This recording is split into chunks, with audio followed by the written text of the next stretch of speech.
We resume this evening our consideration of the biblical doctrine of original sin. Hay de los que son valientes para beber vino y hombres fuertes para mezclar bebida, los que justifican al impío mediante cohecho y al justo quitan su derecho. Isaías 5, 22 y 23. Consideremos ahora el sexto y último de los ayes que pronunció Isaías contra sus contemporáneos. Recordemos que el profeta estaba transmitiendo uno de sus grandes mensajes a la nación.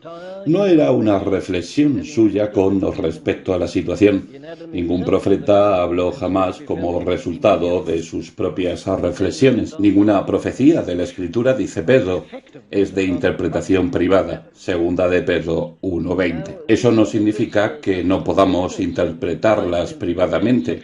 Significa que no surgieron privadamente, que no son una interpretación privada de un hombre, no son el discurso de algún gran filósofo. No se trata de un observador de la situación que medita sobre ella, llega a unas conclusiones y luego habla. Eso no es una profecía. La profecía es un mensaje que Dios da a uno de sus siervos, y el propósito de Dios al levantar profetas era que el pueblo se salvara del desastre y de las consecuencias de su propia necedad. No hemos estado considerando, pues, este gran mensaje porque nos impulsa alguna clase de interés histórico o de atracción por lo antiguo.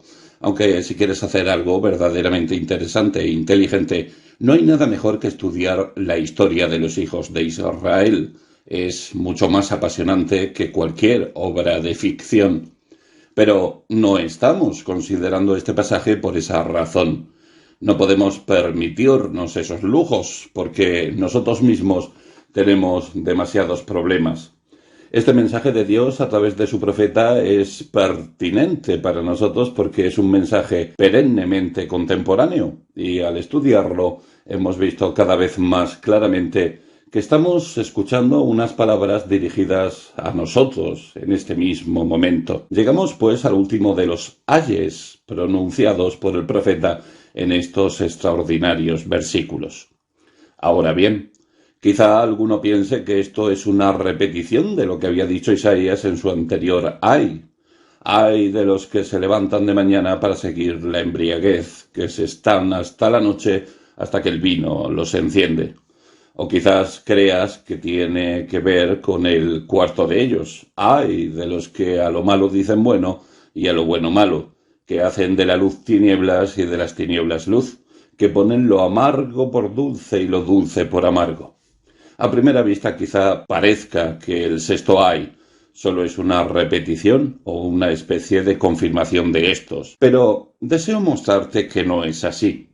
Por supuesto, hay un elemento que es el mismo, pero va mucho más lejos. Lleva el análisis de la situación de los hijos de Israel hasta el final, puesto que lo que tenemos aquí es la manifestación del pecado de Judá en sus dirigentes principales, sus jueces. No solo son culpables, dice Isaías, de entregarse a la bebida, sino también de injusticia y de pérdida del sentido moral.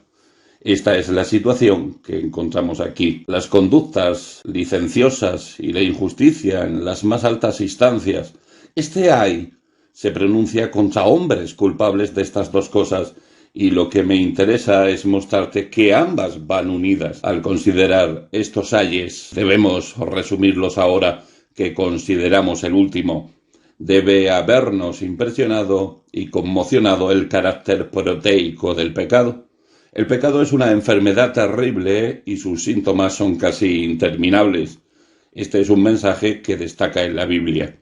Esta nos muestra de lo que son capaces los seres humanos en este estado de pecado y la variedad de manifestaciones del pecado. En esta frase hallamos un conjunto de ellas. Pero todas se deben a lo mismo y brotan de la misma fuente. No hay nada tan extraordinario en el pecado como precisamente eso. Y es ese carácter variado de sus manifestaciones lo que muy a menudo impide a las personas considerarlas pecado. Por naturaleza, todos tenemos tendencia a considerar pecado ciertas cosas y no somos conscientes de que otras, que parecen tan diferentes, son igualmente pecaminosas.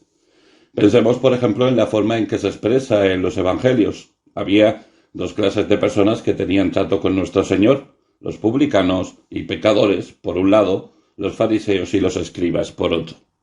Al principio da la impresión de que no tienen nada que ver entre sí, y sin embargo, el principal empeño en la enseñanza de nuestro Señor era mostrar que ambas clases de personas eran igualmente pecadoras. Esto era lo que tanto enfurecía a los fariseos. Reconocían que las prostitutas y los publicanos, esto es, los recaudadores de impuestos, eran pecadores. Por supuesto, todo el mundo lo sabía, pero los fariseos nunca imaginaron que ellos mismos eran pecadores, que en el fondo sufrían la misma enfermedad. ¿Por qué no?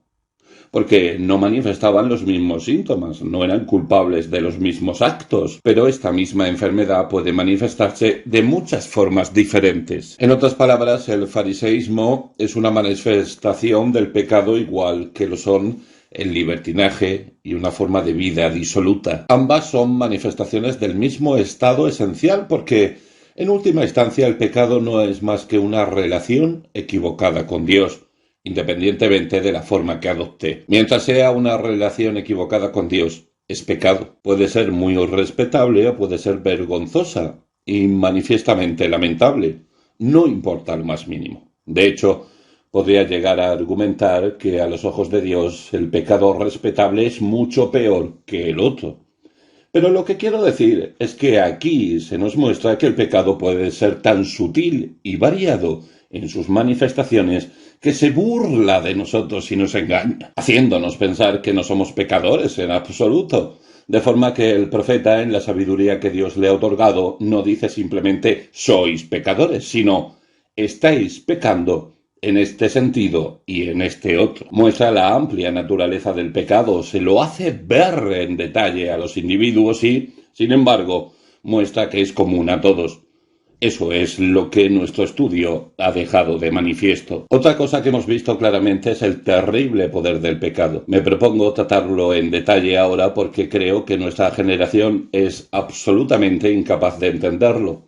Esto es terriblemente grave, puesto que el poder del pecado es la principal causa de la mayoría de nuestros problemas en la actualidad. Esto se evidencia de forma particularmente extraordinaria en el último de los ayes. Ahora bien, el término pecado no agrada en absoluto a las mujeres y los hombres modernos. En nuestra época se aborrece todo concepto del pecado. A menudo me río al observar cómo algunos hombres que se han pasado la mayor parte de sus vidas en los púlpitos renegando de la enseñanza bíblica con respecto al pecado empiezan ahora a conmocionarse ante las consecuencias y las manifestaciones sociales del pecado, cuya existencia durante tanto tiempo negaron. Ciertamente, de no ser extremadamente grave y trágico, sería verdaderamente gracioso. Estas personas jamás han entendido el poder del pecado. Nos han dicho que no debemos afirmar que el pecado es una fuerza enérgica y poderosa, que lo que debemos decir es que faltan ciertas cualidades. No debemos decir que alguien es malo, sino que no es bueno. El pecado, nos dicen, es una negación, es la ausencia de cualidades. Los eruditos a violeta, con sus conocimientos psicológicos, nos dicen que esta enseñanza bíblica con respecto al pecado ha confundido a los hombres y a las mujeres a lo largo de siglos. La pura verdad, dicen, es sencillamente que el género humano no se ha desarrollado del todo aún. La raza humana es como un niño que no comprende lo que sabrá más adelante, pero que acabará creciendo y dejará de hacer ciertas cosas. Lo que se ha denominado malo o maligno es una característica de la niñez de la raza humana y, por tanto, debemos soportarlo con paciencia. No debemos censurarlo o pronunciar ayes contra ello como hacía Isaías. Eso es terrible. Ese era el Dios del Antiguo Testamento, a quien tanto aborrecen porque juzgaba y pronunciaba ayes. No. Hay que ser pacientes con las personas, dicen, y debemos mostrarles lo hermoso. Les enseñamos, pues, representaciones de lo bello y les relatamos historias conmovedoras. Podemos hacerlo quizá con un tono de voz sentimental y conmovedor y manipularlas por medio de luces, de colores, para crear un efecto psicológico y hacer que las personas se sientan bien, cómodas y felices. De esa manera, pronto vivirán vidas mejores. Pero ahora, Los mismísimos maestros de esta falsa doctrina empiezan a alarmarse al ver los síntomas cada vez más obvios del desmoronamiento de la moral.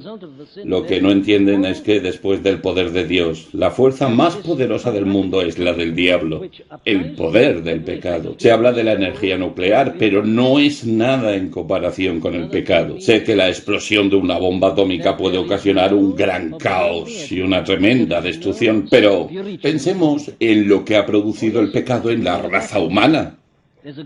Aquí tenemos esa gran fuerza en la vida humana que tan constantemente ha sido motivo de desdicha y ahora amenaza con llevarnos a la catástrofe final. No, el pecado no es negativo.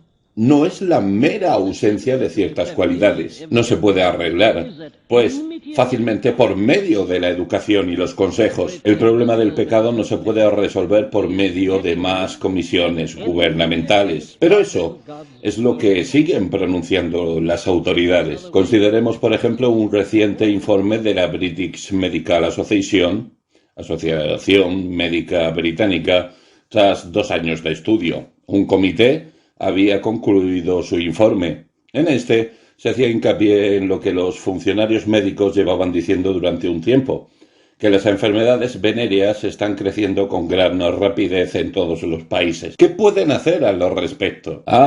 Quieren celebrar un congreso. Las autoridades educativas y los sociólogos deben reunirse con la Iglesia, con todos los que enseñan moralidad. Esto haciendo un inciso.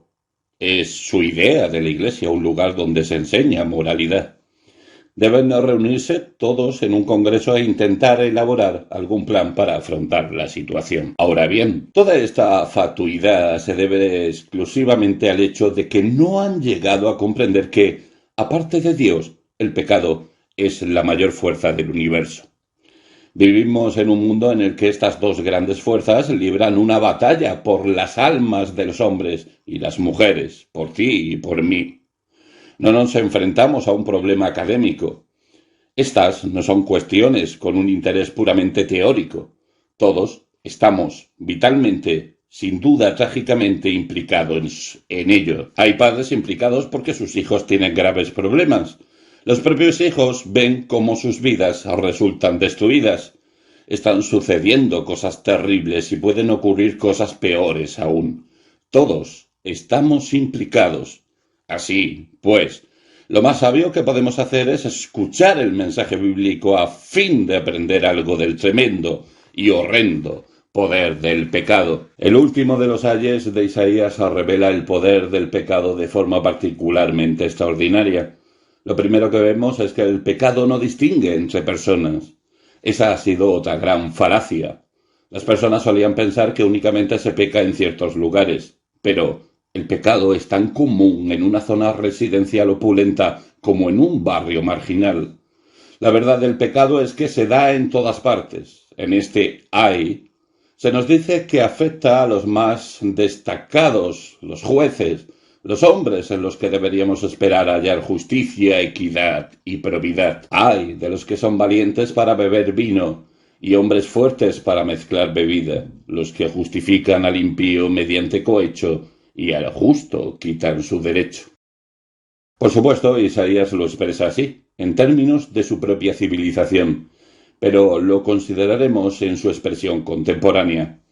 El pecado no hace distinciones entre las personas. Si crees que se pueden dividir a los hombres y las mujeres entre los que pecan y los que no, y que los que pecan lo hacen por pertenecer a una clase determinada o por causa de su cuna, sus habilidades o su educación, eres víctima de una gran falacia. Porque el mensaje, y aquí y en todas partes, es que nadie es inmune por naturaleza al pecado. Es tan poderoso que puede atacar a los más elevados y hacerles caer derrotados y avergonzados. La Biblia repite este mensaje constantemente. Por supuesto, a la mayoría de estas autoridades modernas no les gusta el Antiguo Testamento porque dicen que no es un libro decente. En él leemos acerca del adulterio y el asesinato cometidos por David, y no puede enseñar esas cosas a los niños. Pero ¿por qué nos habla la Biblia del adulterio de David? Lo hace para mostrarnos el poder del pecado. Aquí tenemos al rey de Israel, un gran hombre en su cargo y un brillante guerrero, un gran salmista, un maravilloso poeta, pero el pecado le pudo. Gracias a Dios por tener un libro honrado. Aquí tenemos el informe de la BMA y todos los demás informes, con siglos de antelación. Todo esto no tiene nada de novedoso. ¿Cuándo nos vamos a dar cuenta? Cuando vamos a empezar a leer la Biblia, aunque solo sea por lo que tiene de histórico, y a dejar de pensar que somos personas especiales porque vivimos en el mundo de la posguerra y en la era atómica, cuando vamos a madurar y a afrontar los hechos de la historia. Aquí tenemos el gran testimonio de que el pecado ataca a todo el mundo y nadie es inmune. ¿Quieres decir con eso, pregunta alguien, que las capacidades y la educación de una persona no cuentan? ¿Que su cuna y su educación no suponen diferencia alguna? Respondo a eso, que lo único que hacen es alterar levemente las manifestaciones. El problema esencial no desaparece. La enfermedad sigue ahí. Se nos da muy bien medicar los síntomas, pero ¿qué deficientes somos en el tratamiento de la enfermedad? No hay nadie inmune al pecado. Altos y bajos, ricos y pobres, cultos e ignorantes, todos son víctimas suyas. La cultura, los conocimientos y la educación no son más que un disfraz. El corazón del hombre sigue siendo lo que era. Así reza una frase de Robert Burns: la distinción no es más que el cuño de la moneda y un hombre no es más que todo su oro y su seda. Pobre Robert Burns, lo sabía. Lo sabía de sí mismo y sabía que también era cierto de los demás. Un hombre no es más que todo su oro y su seda. Puede que varíe el atuendo. Se puede pecar con un traje de etiqueta en lugar de con unos andrajos si se piensa que es distinto. Así nos engañamos a nosotros mismos. Así el género humano y la civilización siguen engañándose. El corazón, el yo interior, es lo que importa, y eso es igual en todas las clases. Isaías declara que los jueces de Israel se habían desviado. Los hombres cultos, hombres de los que uno podía esperar algo mejor, pero el pecado no distingue entre personas. Jamás olvidaré la impresión que me llevé cuando, al comienzo de mi vida profesional, tuve el privilegio de asistir a una cena que celebraban hombres de gran cultura de determinada profesión. Para mi asombro, vi cómo estos hombres capaces, en posiciones destacadas, dedicaban parte de su tiempo a repetir supuestos chistes. No esperaba eso en tales círculos. Neciamente no había comprendido este mensaje de Isaías.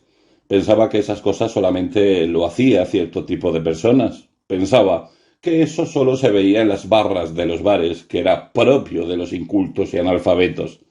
Pero allí estaba yo, de pronto, escuchando a aquellos hombres de círculos cultos, perdiendo el tiempo en repetir el tipo de cosas de las que en el capítulo 5 de Efesios se nos dice: ni aún se nombren entre vosotros.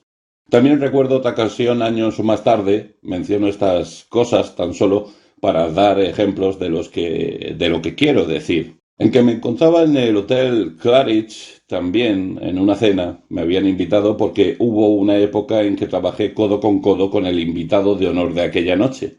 Era una reunión de unos 30 hombres tan solo que habían sido cuidadosamente escogidos.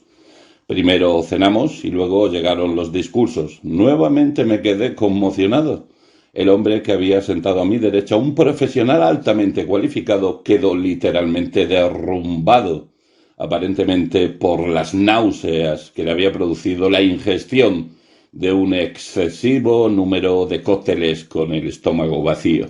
Podemos examinar la vida de hoy en los círculos más selectos, ya sean de profesionales, industriales, políticos, etc. Podemos ir a las universidades más prestigiosas, muchas de las cuales fueron fundadas originalmente como instituciones cristianas, y veremos el pecado campando a sus anchas, no solo entre los estudiantes, sino también entre los profesores. La civilización nunca ha inventado nada que pudiera remediar el problema del pecado.